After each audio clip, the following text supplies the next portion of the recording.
பாரதியார் நாம் பார்த்து கொண்டிருப்பது மகாகவி பாரதியார் பிறந்த வீடாகும். இதனை பற்றி நாம் அவசியம் தெரிந்து கொள்ள வேண்டும். இந்த இல்லத்தை 12/5/1973 அன்று மாண்புமிகு தமிழக முதல்வர் மு. கருணாநிதி அவர்கள் வரலாற்று சின்னமாக அறிவித்து திறந்து வைத்தார்கள். இங்கு 4 அறைகள் உள்ளன. இந்த வீடு அரசுடைமையானதால் இதை பராமரிக்க பணியாளர்கள் இங்கு இருக்கின்றனர். முதல் அறையில் பணியாளர்கள் மட்டுமே உள்ளனர். 2வது அறையில் அவர் பிறந்த இடத்தில் அவருக்கு தனி சிலை வைக்கப்பட்டுள்ளது.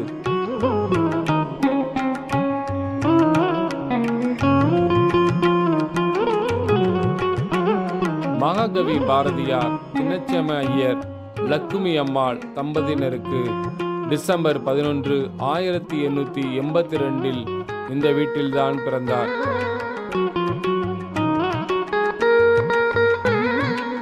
கிட்டத்தட்ட 7 தலைமுறை காலமாக இந்த வீடு பராமரிக்கப்பட்டு வருகிறது.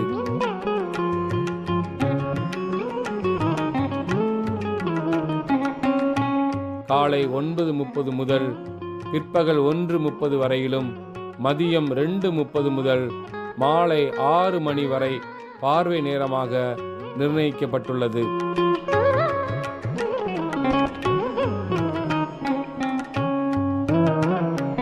இதற்கு அடுத்த 3வது அறையில் பாரதியார் பயன்படுத்திய பொருட்கள், அவரின் குடும்ப மற்றும் தனிப்பட்ட புகைப்படங்கள், அவர் பற்றிய செய்தி துணுக்குகள், அவரும் அவர் குடும்பத்தினரும் உபயோகித்த பொருட்கள், பாரதியின் குடும்ப வம்சாவளி பற்றிய விவரங்கள், அவரின் மறக்க இயலா வார்த்தைகள் போன்றவை எழுதி வைக்கப்பட்டுள்ளன.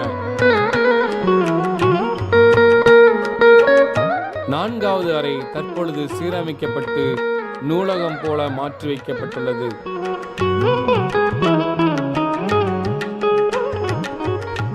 கம்பீரமான பாரம்பரியமிக்க கலைநயத்துடன் கட்டப்பட்டிருக்கும் இந்த வீட்டுக்கு நிச்சயம் அனைவரும் ஒரு முறையாவது செல்ல வேண்டும்.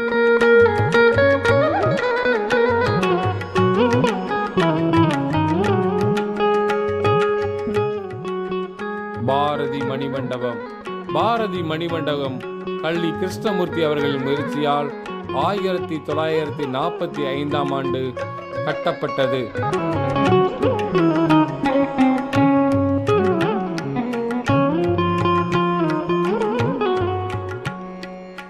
பாரதி மணிமண்டப திறப்பு விழாவிற்கு மகாத்மா காந்தி அவர்கள் தனது வாழ்த்துக்களை தெரிவித்திருந்தார்.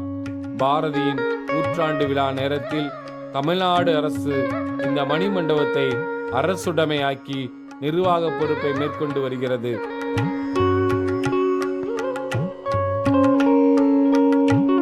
இந்த மணிமண்டபத்தின் வெளித்தோற்றம் மிக சிறப்பாக அமைக்கப்பட்டுள்ளது. இங்கு மகாகவி பாரதியார் அவர்களுக்கு 7 அடியில் உருவச்சிலை அமைக்கப்பட்டுள்ளது.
வாசலை கடந்து உள்ளே நுழைந்தால் கண்காட்சி மண்டபம் இருக்கிறது. இங்கு காட்சிக்காக வைக்கப்பட்டிருக்கும் படங்களில் பாரதியின் உறவினர்கள் மட்டுமின்றி அவருடன் பழகிய நண்பர்கள், அரசியல் வட்டார பிரமுகர்கள் படங்களும் உள்ளன.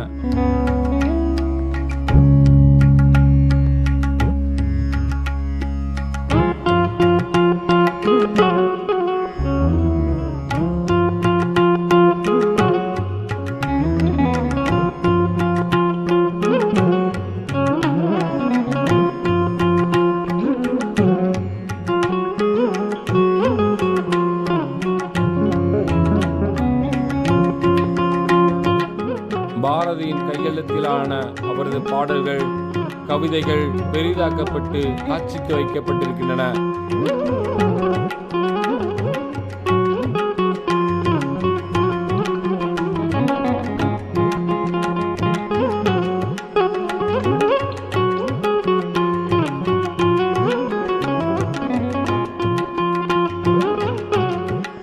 இவை பார்ப்பதற்கு பாரதியே நேராக இருப்பது போன்று உணர்வை ஏற்படுத்துகின்றன.